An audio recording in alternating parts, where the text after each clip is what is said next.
Some voices fade with time, but Louis Armstrong's is one you can never forget. Instantly recognizable, deeply iconic. Known affectionately as Satchmo and Pops, Armstrong wasn't just a musician, he was a trailblazer who forever changed the face of jazz. His career spanned over 50 years, but behind the success was a life touched by poverty, hardship, and health struggles. In this video, we're stepping into Louis Armstrong's world. From the once cherished home he left behind to the wealth he built and the heartbreaking end of his incredible journey. How did a boy from the streets of New Orleans rise to become one of the greatest legends in music? And what stories are still hidden within his abandoned home? Stay with us as we uncover inside Louis Armstrong's abandoned house, net worth, and sad death. Mid-century time capsule. Inside Louis Armstrong's former residence. One of the most charming house museums you'll ever visit is tucked away in Corona, Queens, the Louis Armstrong House Museum. This is where the legendary jazz icon lived from 1943 until his passing in 1971. Today, it's not just a celebration of his incredible music, but also a wonderfully preserved snapshot of mid-century suburban life. The house is fairly modest, around 3,000 square feet with just 2 bedrooms. Interestingly, Louis's wife, Lucille, bought the house while he was away on tour, and didn't tell him about it until later. That's a story for another day. Despite Louis being one of the world's biggest stars at the time, Lucille wasn't looking for anything flashy. She just wanted a peaceful place to call home, and she chose Corona, a neighborhood she'd known since she was a child. Louis grew to love it too. He liked that Corona was a down-to-earth working-class neighborhood, one of the first in New York to be racially integrated. Back then, it was mostly home to African American and Italian families. From the outside, the house blends in with the other detached homes on the block, except for its brick facade, which stands out against the more common vinyl siding. It didn't always look that way. Originally, the house had vinyl siding too, but Lucille had it replaced with brick to give it a more classic look. When construction started, Louis even offered to pay for his neighbors to upgrade their houses to brick as well, not wanting to stand out too much, unless he was on stage, of course. A few of them took him up on it, which is why you'll see a few other brick homes on the block today. Inside, though, the house is anything but ordinary. It's decorated in a wonderfully eclectic style, thanks to renovations done in 1969 with designer Morris Grossberg. No 2 rooms are alike. The most over-the-top room, the first-floor bathroom decked out in floor-to-ceiling gold-rimmed mirrors, a marble tub, and gold-plated swan fixtures. The sink? It used to be a French bird bath. Supposedly, this was one of Louis's favorite spots in the house. Then there's the kitchen, probably inspired by the 1964 World's Fair held nearby. Think, clear acrylic shelves, a blender built right into the countertop, a wall-mounted can opener, and a custom Crown stove with a gold plaque that reads, "Custom made by Crown for Mr. and Mrs. Louis Armstrong." The cabinets are a deep, glossy blue, the same shade as Lucille's beloved Cadillac. The living room is a bit more understated and often makes visitors feel nostalgic. It has plush carpeting, minimalist furniture, and an upright piano with a Louis Armstrong bobblehead perched on top. But what really makes the house special are the personal touches. There's a portrait of Lucille in the stunning guest room, where the couch fabric matches the floral wallpaper. And in their bedroom, a half-used bottle of Louis's favorite Lanvin cologne still sits on the dresser. The room that tends to captivate visitors the most, though, is the upstairs den. It still has Louis's liquor cabinet, complete with a half-finished bottle of Jack Daniels, his desk and typewriter, his impressive record collection, including albums by fellow jazz icons like Miles Davis and Thelonious Monk, and his reel-to-reel tape machine, which he used to record hundreds of hours of his thoughts and stories. He left behind around 700 personal recordings, a treasure trove for jazz historians. In one of them, he talks about how much the den meant to him. "She gave me a room and made a den out of it. You know what I mean? That really knocked me out." Growing up, he adds, "We couldn't afford no den. We'd rather sleep in that room."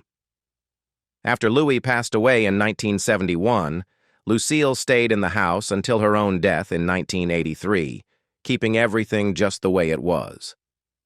She left the house to the city, and today it's lovingly cared for by Queens College. Before COVID shut everything down, about 18,000 people visited each year, a modest number considering Louis's fame. But the Louis Armstrong House Museum remains one of New York's true hidden gems. Louis Armstrong, born poor, died rich, and never hurt anyone along the way. Louis Armstrong's life was as remarkable as his music, a journey from poverty in New Orleans to becoming one of the most beloved and influential figures in American history. At the time of his death in 1971, Armstrong had amassed a net worth of $5 million, equivalent to about $35 million today. The 1920s were a transformative time in America. The country, fueled by post-World War I prosperity, saw a surge of new wealth and cultural change. Prohibition had pushed nightlife underground, and in that vibrant, secretive world, jazz thrived. It was the perfect era for bold, boundary-pushing music, and Louis Armstrong became one of its defining voices. Born in 1901 in New Orleans, Armstrong's early life was shaped by hardship. His father abandoned the family when Louis was still a child, leaving him and his sister to be raised by their mother and grandmother. To help support his family, Louis worked from a young age, delivering newspapers and hauling coal. These jobs led him into the heart of New Orleans's bustling nightlife, where he was captivated by the music pouring out of brothels and dance halls.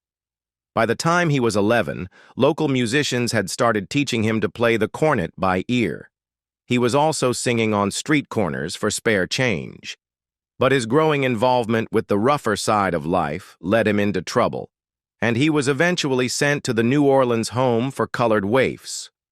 It was there, under the guidance of Professor Peter Davis, that Armstrong received his first formal musical training. Recognizing Louis's talent, Davis made him leader of the home's band, which played all around the city. By the time Armstrong was released at 14, he was ready to pursue music seriously. He got his first real gig at Henry Ponce's dance hall, still hauling coal during the day, but beginning to build a name for himself at night. Over the next few years, he played throughout New Orleans and along the Mississippi River, sharpening his skills and learning to read music. In 1922, he joined the Great Migration to Chicago, then the heart of the jazz world. He was invited there by Joe King Oliver, a mentor and leader of the most influential jazz band of the time. For the first time, Louis could support himself through music alone. Armstrong's fame grew quickly. His powerful, innovative trumpet playing set him apart, and he began recording with top bands in Chicago and New York. Everywhere he played, his sound left a lasting impact. By 1925, he was being billed as the world's greatest trumpet player, a title promoted by his wife, Lil. Success didn't slow him down. With Lil's encouragement, Louis formed his own band and began refining a more relaxed, personal style of jazz. He also started exploring vocals, particularly scat singing. In 1926, Louis Armstrong and his Hot Five recorded Heebie-Jeebies, one of the first recordings to feature scat singing.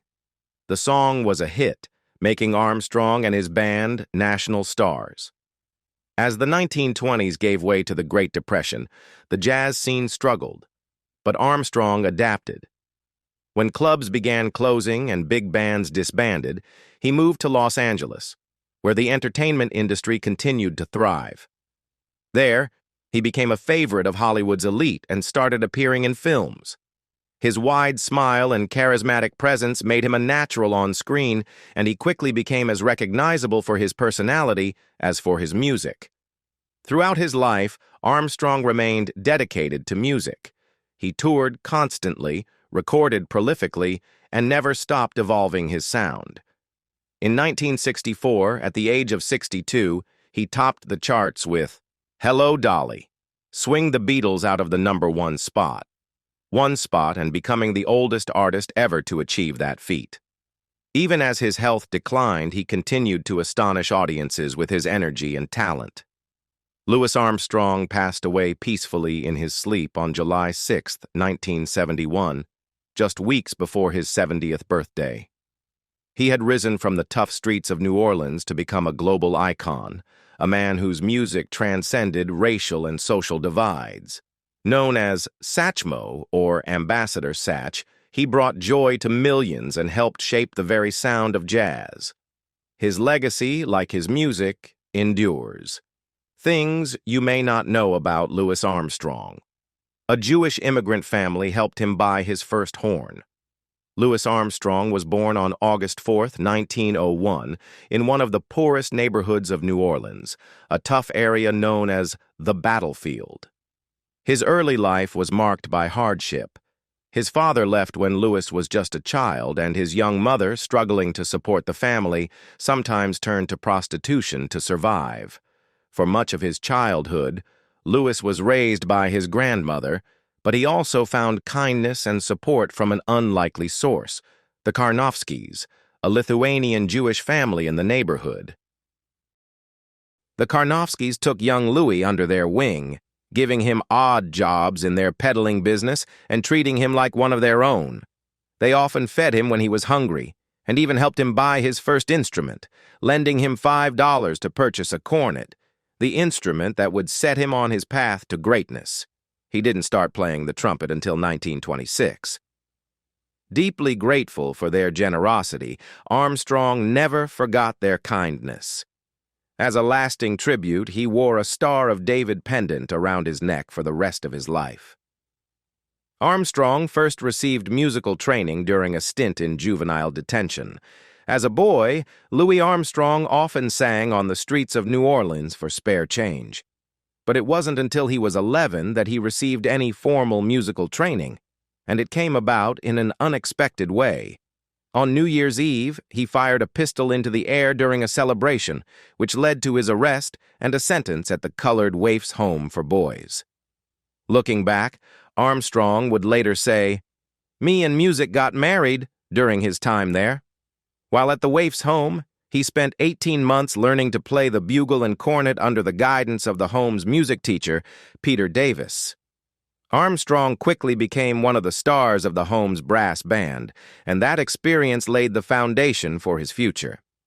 After his release, he continued to refine his talent, playing in the lively honky-tonks of New Orleans. Then, in 1919, he got his first big break, joining a riverboat band led by the musician Fate Marable. Reflecting on those early years, Armstrong once wrote, "I do believe that my whole success goes back to that time I was arrested as a wayward boy, because then I had to quit running around and began to learn something. Most of all, I began to learn music." His wife helped jumpstart his solo career. After leaving New Orleans in 1922, Louis Armstrong spent a few years playing in jazz bands in Chicago and Harlem. He was content being a sideman, happy just to make music, but his second wife, pianist Lil Hardin, thought he was destined for more. She believed he was too talented not to have a band of his own. In 1925, while Armstrong was performing in New York, Lil took matters into her own hands. Without telling him, she struck a deal with Chicago's Dreamland Cafe to feature Louis as the star act, insisting he be billed as the world's greatest trumpet player. Armstrong was hesitant about stepping into the spotlight, but the move turned out to be a turning point in his career. Just days after he returned to Chicago, OK Records gave him the chance to record under his own name. Between 1925 and 1928, he recorded dozens of tracks with his Hot 5 and Hot 7 bands, introducing the world to his groundbreaking trumpet improvisations and signature scat singing. These okay recordings would go on to cement his place as one of the greatest figures in jazz history. His musical career soared, but his marriage to Lil Hardin didn't fare as well. They eventually divorced in 1938. Armstrong was one of the first celebrities to be arrested for drug possession. Louis Armstrong was always open about his love for marijuana, once calling it 1,000 times better than whiskey. Back in 1930, when the drug was still relatively unknown to most, he and drummer Vic Burton were arrested for smoking a joint outside the Cotton Club in California. Armstrong ended up spending 9 days in jail because of it, but the experience didn't change his attitude. He continued to use marijuana regularly for the rest of his life. For him, it was a way to cope with the hardships he faced, once saying, "It makes you forget all the bad things that happened to a Negro." His playing style took a heavy toll on his lips.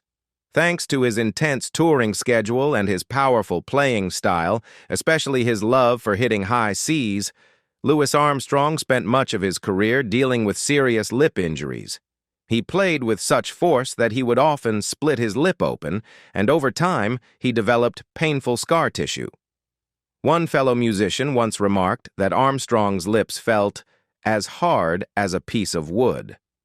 To manage the damage, Armstrong used a special salve and sometimes even trimmed the calluses himself with a razor blade.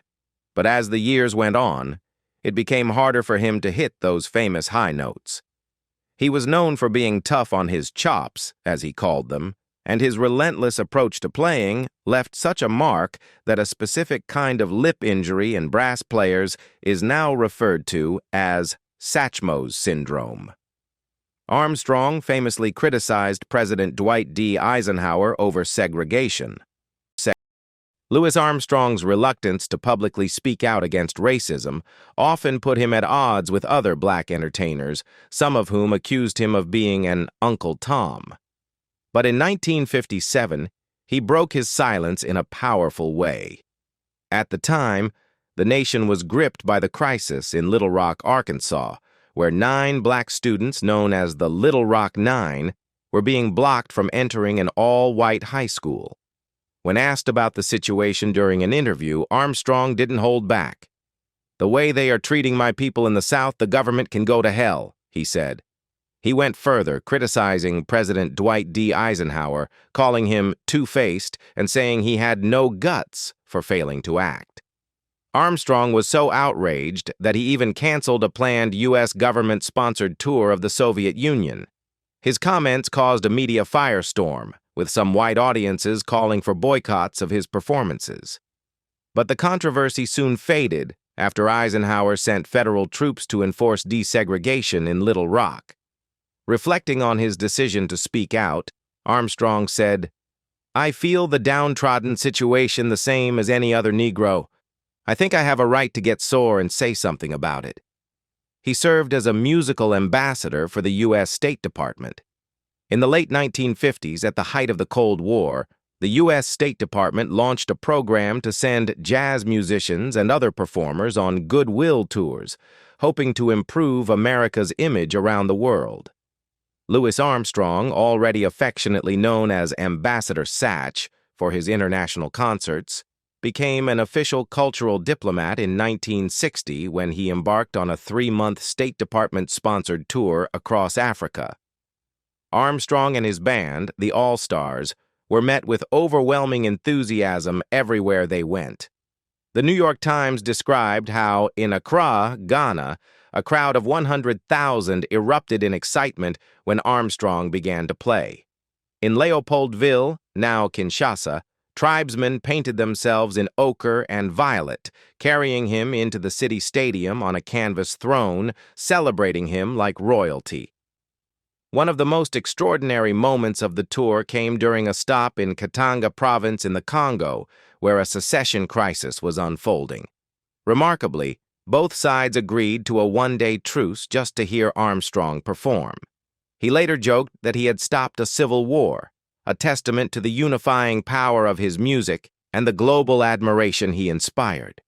The song, "What a Wonderful World," was not a hit during his lifetime.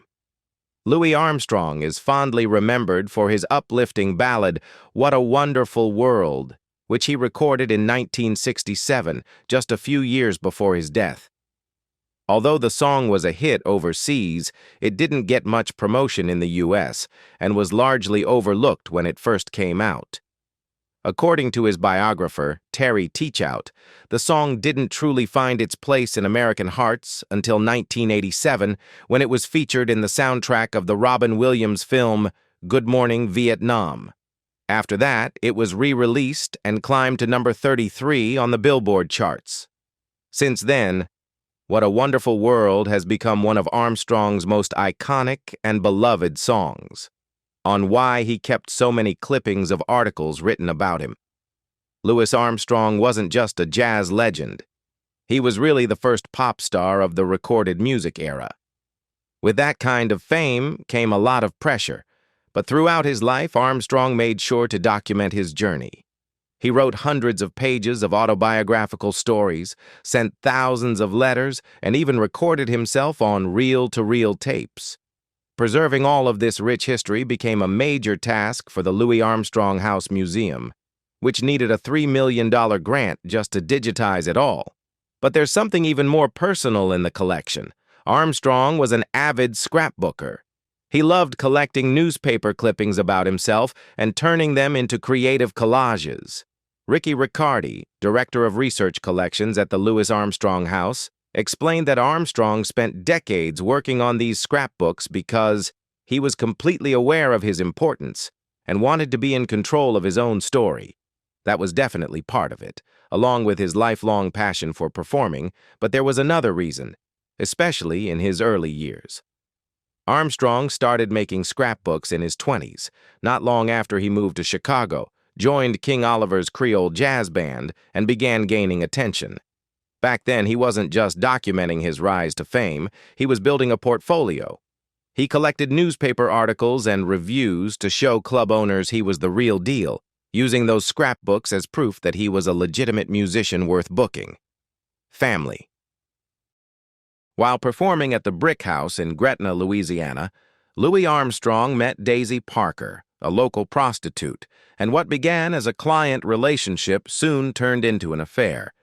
Armstrong often returned to Gretna to see her, eventually gathering the courage to visit her at home, away from her work. That's when he discovered she was living with a common-law husband.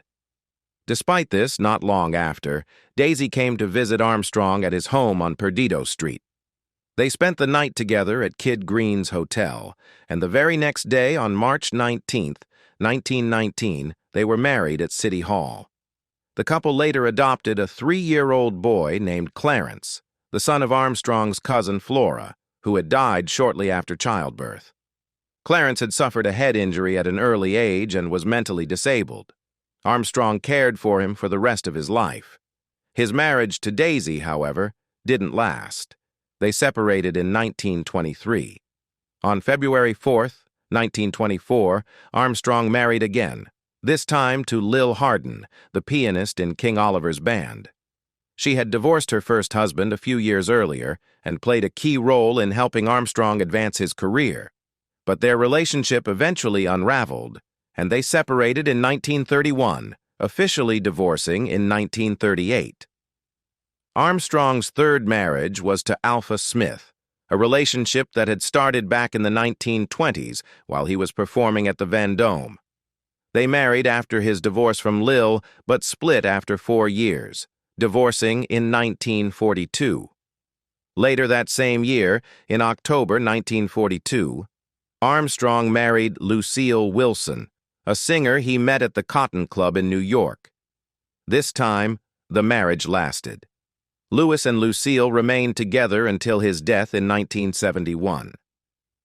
Though Armstrong never had any children from his marriages, a woman named Sharon Preston Folta came forward in December 2012, claiming to be his daughter. She said she was the result of a 1950s affair between Armstrong and her mother, Lucille Sweets Preston, a dancer at the Cotton Club.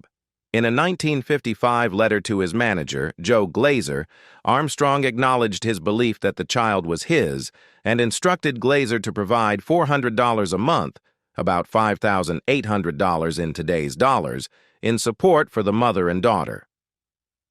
Personal habits. Louis Armstrong took his health seriously, especially when it came to managing his weight. He was a firm believer in the power of laxatives and even promoted his approach in a diet guide called Lose Weight the Satchmo Way. Early on, his laxative of choice was Pluto water, but once he discovered the herbal remedy Swiss Chris, he became a devoted fan. Armstrong praised its benefits to anyone who would listen, often handing out packets to friends, fans, and even members of the British royal family.